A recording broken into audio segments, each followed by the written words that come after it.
Hi and welcome to Hello Bookseller with me, Stephen Lee Andrews, writer, collector, bookseller. And today I want to talk about an author who I've mentioned a few times on the channel. And I find I'm growing more and more enthusiastic about his work.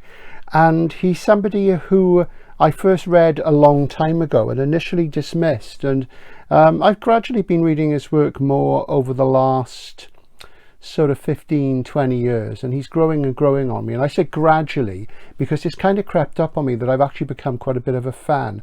And I've shown you some of these books before, but because I've been reading him a lot recently, I'm going to talk through it. So this isn't a career overview because he was very prolific, wrote an awful lot of books. I'm nowhere near getting complete on his work, and I don't think I will go down the completest route, but I want to talk to you today about Eric Brown. And Eric Brown, and this is Kings of Eternity, which I'm reading at the moment, which I'll tell you a little bit more about. Eric Brown was one of the gene rats, as the science fiction writer and critic Colin Greenland called them. I did a video about the gene rats probably about a year and a half ago, and that was a label which Greenland came up with, which he appended to the new writers who were coming out in the late 80s in the UK around Interzone magazine. And magazine, the Interzone is still going as a magazine, a print magazine, I think. And it was probably the most important SF magazine in the 1980s, and it was certainly in the UK. And it was a professional magazine. It was started by David Pringle, J.G. Ballard's archivist, and a load of other people. And gradually, as a collective, they dropped away, and David was left in charge. And David really curated the sort of 80s wave of British SF writers, of which Eric Brown was one. So if you want to know more about the gene rats, I'll put a link at the end of the video so you can have a check of that and see what you think. And some of those people went on to sort of great things. I mean, Stephen Baxter was probably the primary one amongst them. Brown was riding high then as well, though it took him longer to sort of start writing novels.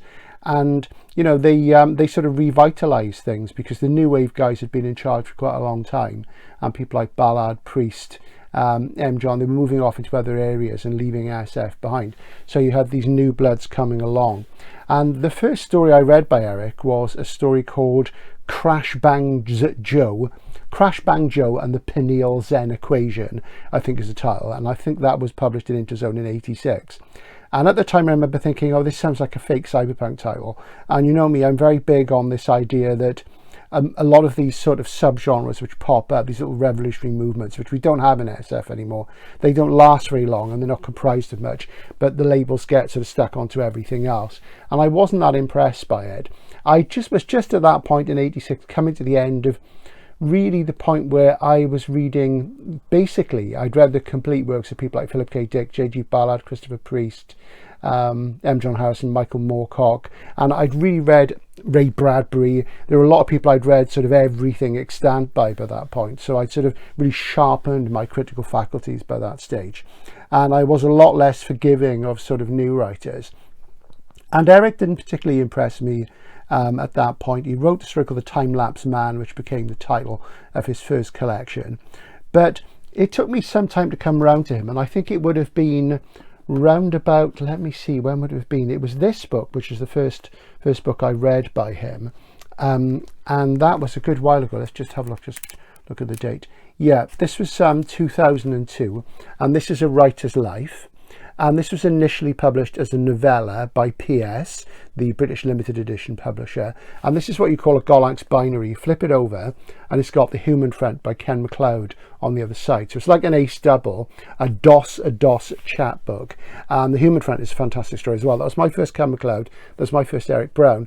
And I was reminded to an extent of some of the work of Christopher Priest in the early 80s when I first read Writer's Life. But I didn't feel it was quite there, but it was good. So that was the first thing I read by him. And these, I think they only made 4 of these. There's 4 in the series. Another one I used to have was Andy Warhol's Dracula by Kim Newman, which is brilliant, and The Vaccinator by Michael Marshall Smith. And basically the Gollancz binaries are pretty much all drawn from the small press novellas that PS was doing and collected into 4 of these. They're quite hard to come by, actually, so if you see them, pick them up. So they're nice little books. So that was my first book I read by Eric. And then it was probably a few years later I decided to have a crack at one of his novels, and I read Helix. And Helix was published by Solaris, both in an A format paperback like this, and then later on there was a B format, I think. It may have been earlier. This is still in print, you still get this, and it's a big chunky tome, as you see.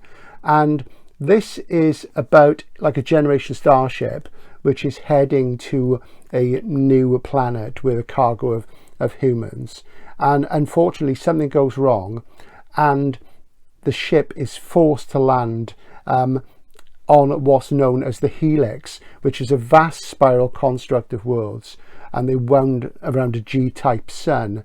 And a lot of the people, the colonists, are still in hypersleep, but there are a few of them have got to try and find out a habitable section of these linked worlds. And it's amazing world building, great characterization, and for an entry into Eric, if you like sort of hard SF scenarios, though he's not big on the actual tech, I would say give Helix a try. So for those of you like world building, aliens, unusual situations, big dumb objects. Is the Helix a big dumb object?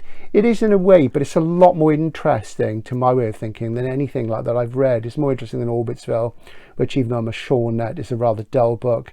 I find it a lot more interesting than Rendezvous with Rama, more interesting than Eon, and excellent stuff. And it had a lot of praise at the time, was regarded as his most ambitious novel. So Helix is a good one to give it a try if you want to go for a novel. But what I really like about Eric is that he was a very gentle soul. Obviously, he was born in 1960 and he died very, very suddenly a few years ago of sepsis. So he was only young, he was in his early 60s. And he was one of those people who never had a bestseller. He always had a certain amount of critical acclaim, but he had to produce a lot of books to keep going. So he was your classic genre writer. I'm not going to call him a hack because he was better than that, but he had to pump them out. He wrote crime novels as well, a lot which are still in print, from Seven House, I believe. I've not read any of them. And he's a huge, huge bibliography. So I thought I'd talk to you about a little series I read recently called the Starship Seasons series, and they're laid out here on the podium before you. And I've had them for quite a while, not got around to reading all of them. So I'm just going to talk you through them. And this is typical of some of his work. He did quite a few short novellas for publishers like PS and Newcon. There's about 3 major sequences, and there's lots of singletons. There's the Starship sequence, there's the Telemas Quartet, and there's also a series called Kon-Tiki, after Thor Heyerdahl's boat, which is co-written with Keith Brooke, who's somebody I've read a little of and never really got on with, but I need to give him more attention, really. Keith Brooke came along a little bit later. I think he's more like an early 90s guy, I seem to remember. And this is Starship Summer, and as you see, it's very beautiful. And this is the PS limited edition. Now, you can get a trade paperback of the 5 books in this series, which is called Starship Seasons, as I say. Well, I say you can get it. It might be difficult to find. It might be out of print. It's Drugstore Indian Press, I think. Because, say, these are novellas because they're so quite short. But I think you'll agree that's absolutely gorgeous. And the reason why I turned back to Brown recently is because you'll remember I did the Michael Coney video. And I talked about how Coney was really good at depicting these situations where human emotions were at the top of the story and the people were the most important things. And the settings were exotic colony worlds, often seaside locations. And Brown was a very big fan of Coney, and you get references to Coney's works popping up in his books. And Dorset Bob, the dealer, was telling me that he knew Eric, and he managed to find a few of Coney's rarer later books for Eric, who was a huge, huge fan. And I think this one is actually dedicated to Michael Coney. Let me just have a look. One of them is, I know. It might not be this one, but I know at least, no, it's not this one, but at least one of them is dedicated. And there are references to the Hetherington sequence and what have you. So there's kind of the implication there's the same universe going on there. Bruce Sterling did this with Harlan Ellison when Bruce Sterling wrote Involution Ocean, his first novel, and I think it's in some of Bruce's other stuff. He refers, it's probably in The Artificial Kid as well, he refers to some of the planetary locations mentioned in Ellison's books, like there's a planet called Reverie, which is a fantastic name for a planet, and very romantic. And Eric Brown's a real romantic, fantastic stuff. So I'll tell you a little about this, and this is a typical Brown story. It's about a guy from Earth, and his name's David Conway, and he leaves Earth to get away from the trauma of his daughter's death. His daughter's drowned, he was unable to save her. It's resulted in him splitting up with his wife. His wife has become a very successful artist just afterward. And he emigrates to a colony world called Chalcedony. and Chalcedon D orbits around a star called Delta Pavonis. And Delta Pavonis, that system, and another world in the Delta Pavonis system pops up in another one of his books, which I haven't read yet. So you get the idea there's sort of a concrete sort of universe behind this. And David gets to this planet and he decides to settle down, and he moves to a place called Magenta Bay. And it's called Magenta Bay not because the sand is pink, but because it's red. And it's this very idyllic place. There's a bar called the Fighting Jackerel. A jackerel is a type of fish that lives in the sea on this planet, and the vegetation is very green. And Eric paints this very beautiful, colourful picture of this exotic locale. And Eric, like Michael Coney, travelled a lot in his youth, particularly to Asia, and he loves exotic settings, jungles, seasides, what have you. And he's very good at painting with very deft and very subtle and quick strokes these sort of very beautiful worlds, which you think, God, I'd love to go on holiday there. So you get that sense of holiday. So these are really good comfort reads, but they don't insult your intelligence, and they're very much based on characters. But there's loads and loads of SF concepts popping up all the time in them. He'll really cram them in, even in a short book like this. And David decides that he wants to live on this bay, and he comes across this scrapyard with this lots of old starships. And in this particular universe, people have stopped using starships as much as they used to, because a means of instantaneous matter teleportation from planet to planet has been in use, and that's called telemass. And there are telemass stations on all the major colony worlds. There's only about 3 spacefaring species in this universe. There's man, there's 2 other species, but a lot of the planets are inhabited by aliens, often humanoid, and there is sort of like a proper galactic sort of culture going on. And David comes across the scrapyard and he falls in love with this old starship, which he buys from the guy who owns the yard. And the guy who owns the yard is a great hulking fella called Hawk, who has all sorts of jacks and augmentations, so he could be jacked into a starship because he's a former starship pilot. And they form a relationship, they get friendly. And what happens in this is you get this spiraling circle of friends. There's a woman called Maddie who has this psychic ability which has unfortunately been augmented through surgery, but everything goes wrong and she can't touch people because she can feel their emotions too strongly. She's an empath. And there's also an artist called Matt who creates futuristic works of art which really revolve around people's emotions, and they're very emotive books. And there is a mystery in this, because when David moves onto the starship, which he uses as a house, of course, Magenta Bay, he begins to see an apparition in the evening, and it has incredible implications, and it leads to a wonderful conceptual breakthrough at the end of the book, which pretty much literally changes the universe and brings the starship back into play, and all starships back into play to a degree. And I absolutely loved it. It's great stuff. It's just under 220 pages long. And the only criticism I would make of Eric is that his characters are always drinking. They're always having a drink. They're always having a beer. They're always sitting down and having a meal. So it's quite sort of domestic and safe. But you do wonder. I've never known any writer, with the possible exception of Charles Bukowski, who I know Eric liked because he wrote a short story about him. And there's a short story collection which depicts Charles Bukowski on a starship, landed on a planet or something. So, and he was big on writing about drinking as well. So Eric writes about that a lot, but not actual alcoholism. It's just steady, regular drinking, and that does seem to be a thing. So if that's a trigger for you, do bear that in mind, because the characters are always having a beer or a glass of wine or what have you. It happens all the time.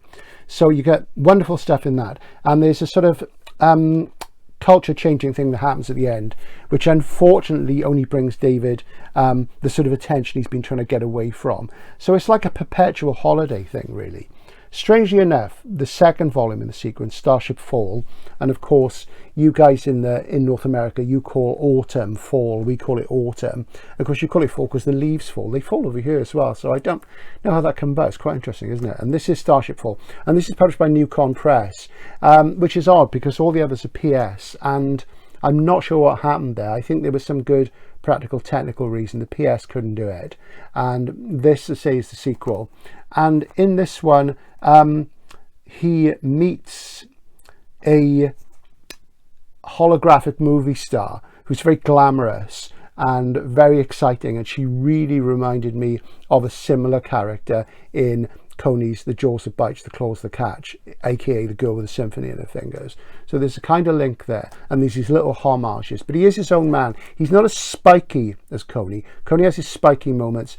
Eric is gentler and even more romantic. And it's there's an interesting thing in this about Hawk, the big hulking starship guy.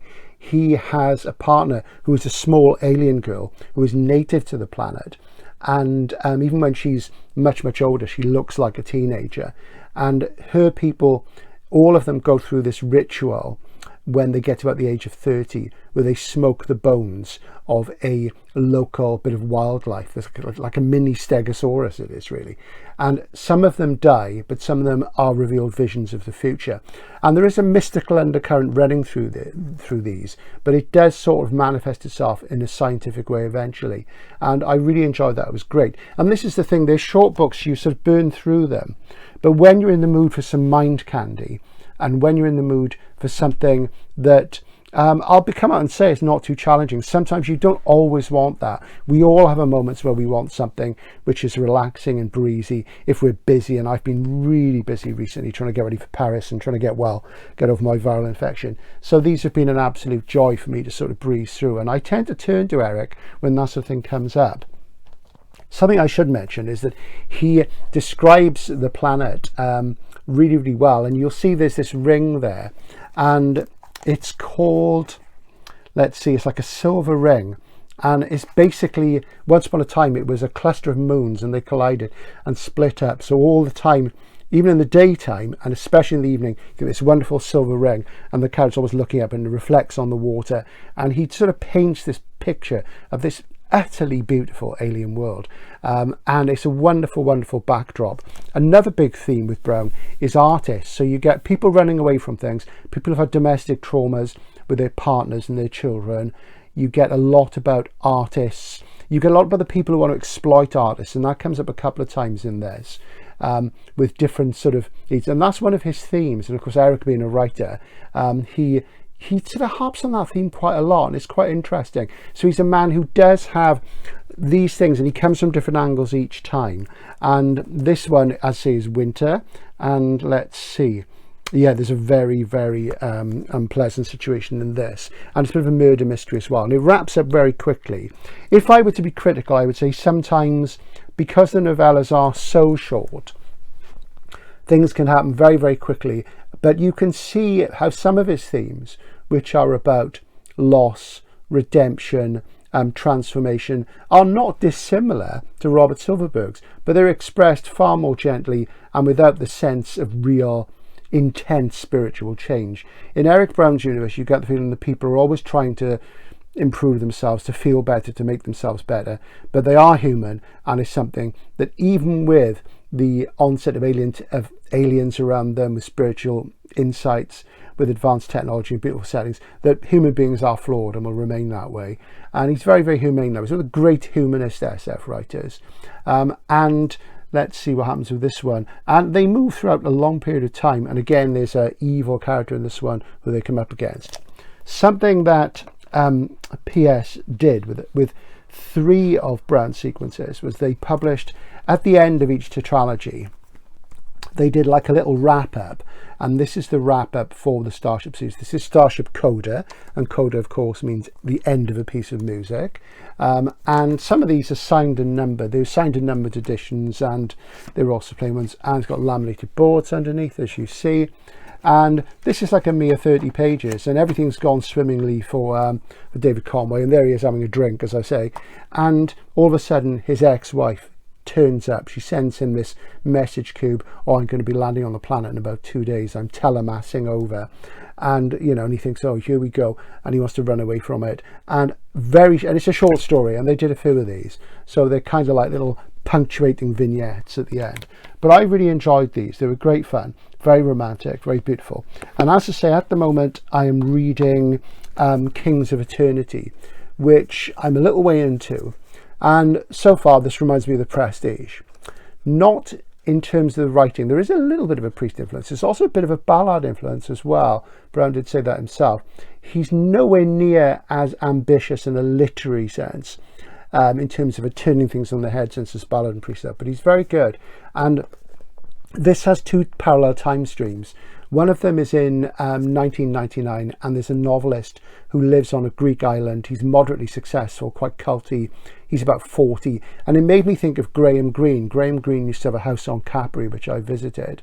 And he would retire there every summer for years and write a novel there. And he would go out in the night, meet some friends, go to a restaurant, same restaurant. And he didn't speak any Italian, just a couple of words. And he never wrote anything set on the island. But this chap is writing these novels. They're quite successful. He's quite reclusive. He's not so reclusive as private. And he meets a woman there who's a painter, and he's very paranoid about people finding out about him. And initially you think, well, you know, he just wants his peace and quiet. And he lives on this Greek island. So again, it's like a seaside setting, very beautiful. And there's a parallel narrative where there's two other writers, one of which has the same surname as the writer in the 1999 strand. This strand is set in 1935. And even though 1935 is a good while after the events of Prestige, it's what's making me think about it, because obviously there's some sort of link between these two writers with surnames, some familiar link or something like that. And this writer is undergoing a fairly on-off relationship with an actress, and he has mixed feelings about her, and his father's in a bad way, and he isn't a very successful novelist. He has friends who are more successful, and one of them, who's an editor of a magazine he works for, calls him into the country to observe a strange phenomena which is depicted on the front of this. And I have to say, it took Eric 10 years to write this. This is the most ambitious thing I've read by him. It has the best literary quality, though I would say I do think he needed a better copy editor, because when I read his books, looking at the opening section of this, there's certain areas where, for example, there's a part that reads, he came awake in the early hours and sat upright. He awakened would be much better. It's little small grammatical things which in terms of, one of the best lines that I've ever sort of heard when it comes to writing is, make it more cosmopolitan in tone. And sometimes his work suffers from not being cosmopolitan in tone. The essence is rushed and he's hitting deadlines, and the editors maybe should have put more into it. So you know, I don't entirely blame the editors. I think he could possibly take a bit more care, but nonetheless, you know, there's great stuff in this, and there's a lot of unexpected things. And I suspect that even if I'd finished it, I wouldn't want to tell you much more, because this is a book which has a lot of mystery and secrets in it so far, and I'm thoroughly enjoying it. It's very compelling, and it bears comparisons so far to A Writer's Life, which I showed you earlier on. So that's Kings of Eternity. This is still out there. A lot of Eric's books are out of print. There are some still in print. You could pick them up. There's all sorts of things. So I would urge you to get some while you can. Some of them now are getting really hard to find in good nick, in paperback or hardcover. There were a lot of paperback originals, and you know what I'm like about condition, so I'm looking out for things at the moment. But I'll just show you a few more, because his work is really enjoyable. And it's that thing, you know, as I say, he's a comfort read, but at the same time, you know, he does pack a lot in. There's bags of ideas in these, and lots of great SF tropes that you know and love, and he uses them in very distinctive ways, and he entertains. He's an entertaining writer who's a great read. So just to show you a few more things that I've got by him, let's have a look. This is still around. This is supposed to be really good, and I've not read it yet. This is Engine Man. And his books do fit into loose sequences. There's a website, he still has a website that steps up there, which is really, really informative. And the Engine Men, this reminded me of Cordwainer Smith, and I think somebody, it might have been the SF Encyclopedia, said that in his early days he seemed to meld Cordwainer Smith with cyberpunk. And I haven't read enough of his work to really say whether that's the case or not, but the Engine Men are beings who can pilot starships through a kind of inverspace or hyperspace, which is described on the back of this as the Nada Continuum. So yeah, this looks like good, solid, hard SF stuff. But he doesn't really, in my reading him so far, go into loads of physics and nuts and bolts. He sort of just uses those concepts to tell stories about human beings. So that's Engine Man, that's still out there. Lovely A format from Solaris, as you see, nice and chunky. So I'm going to read that at some point. I can feel an Eric Brown binge coming on, and I'm a bit worried about it, because I want to sort of get back to regular reviewing, and as you know, I've been well, so it's been hard for me to sort of get things under my belt and get reviewing. So, you know, I'm gonna have to lay off Eric a bit, but I do like to binge read authors when I get really into them. It's something I'm very comfortable with doing, because I used to do a lot when I was younger. Also still out there, I would say pick these up, because they're starting to vanish. Whenever I have them in stock in work, they go straight away. Guardians of the Phoenix, which is supposed to be a cracker, from Solaris. And this one here, The Serene Invasion.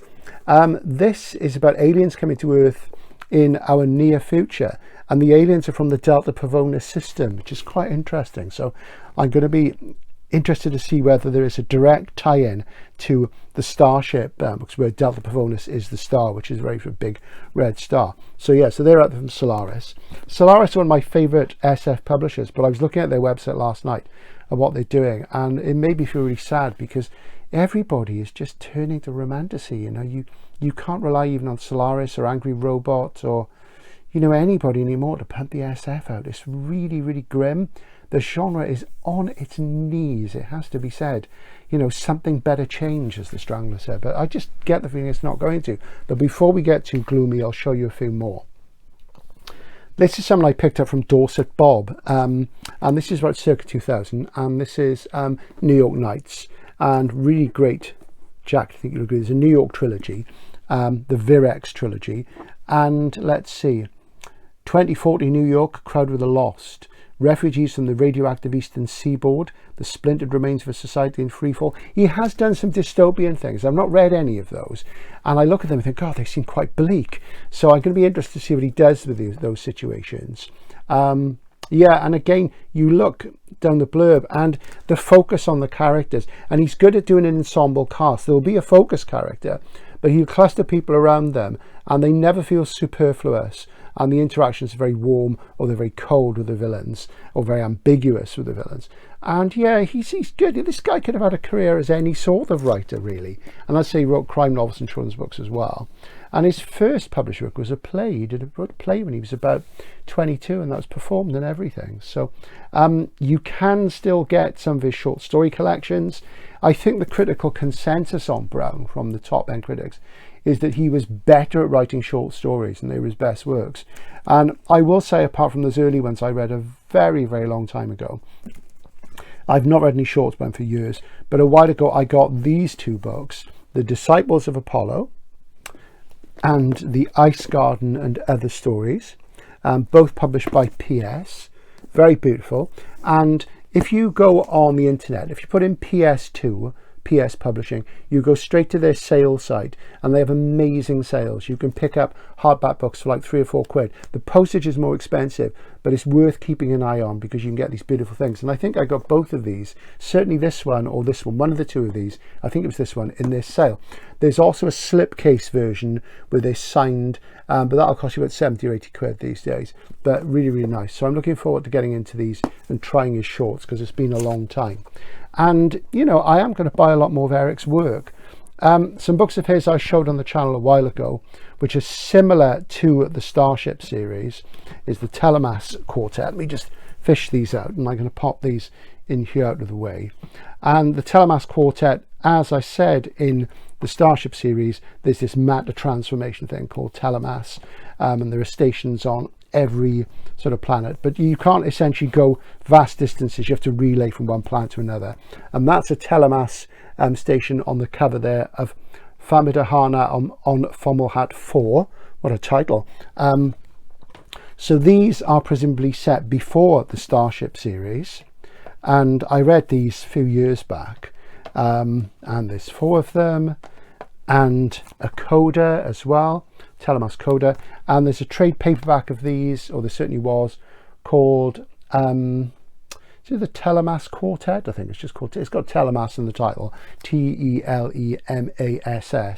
and this is like a sort of fast-paced chase story, really, where again there's a male character. He's fallen out with his wife, and she has kidnapped their daughter and is telemassing from one planet to another with her new lover across the galaxy, and he's in hot pursuit of her, and there's all sorts of daring doing things pop up. So it really keeps the pages turning, and it's great fun. And I think it was a couple of Christmases ago I read it. You know, when you're sort of in a busy time at work and you get home and you're absolutely wrecked and you just want some mind candy to get you through, and these were absolutely great. So they formed a nice sort of diptych, sort of diptych in terms of series with the Starship books. And I say there's a Kon-Tiki ones as well, which are co-authored with Keith Brooke. I'm not so certain about them, but maybe I'll pick them up sometime. So that's what I'm enthusiastic about at the moment, the very wonderful Eric Brown. Do pick up his work, give him a go. It's weird because in a way I'd rather read a writer like Eric, who clearly knew his limitations and worked within them and produced good solid work, rather than writers who are over ambitious, who often try and ape greater writers. He didn't do that. He found his own voice. He found his own themes, his own concerns, yet you could see the influences of people like Ballard, Silverberg, Priest, Michael Coney. And it's a great shame that that he didn't live to be old. And reading him now, I really wish I'd met him, and I've become quite a fan. So who knows, maybe I'll become a completist. We'll have to see, but I'm not collecting at the moment, as I say. Anyway, try and pick some Eric Brown up. Let me know if you've read any, what you think. And thanks for watching this week. I'm away in Paris at the moment while you see this, which is why there's only one video. I am trying to have a bit of a holiday as well. I'm shooting stuff over there. So after next week, there'll be probably one, maybe two videos that week for you as well, and then we'll get back to normal. And for those of you who have joined channel memberships recently, thank you very much. If you haven't joined, it's only $4.99 a month. It is out there, exclusive videos, lots of interactions. I'm planning to do my first live stream in the club room, as I call it, with the memberships, and then I'll do one open access. Hope you're all well, and let me know if you've enjoyed Eric Brown, and I'll see you again soon. Bye for now.